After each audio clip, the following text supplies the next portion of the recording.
غزال با غزال درد دل گفت. از این پس در حرم گیرم کنامه. به صحرا صیدبندان در کمینند، به کام آهوان صبح نشامه. امان از فتنه صیاد خواهم، دل زندیشه ها آزاد خواهم.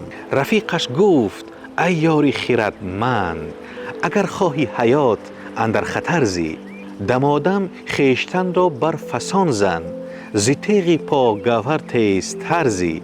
خطر تاب و توان را امتحان است، عیاری ممکنات جسم و جان است.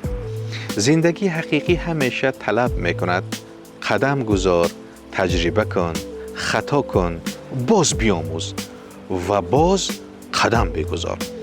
زیرا در این گردش تو به شخص تبدیل میابی که نمی ترسد از خطا، چون از هر خطا یک پاره نیرو با خود میبرد.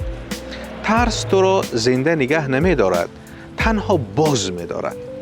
اما جرأت تو را به سوی خودت می برد. با خیرت بمانید تا بهترین ها را بشنوید.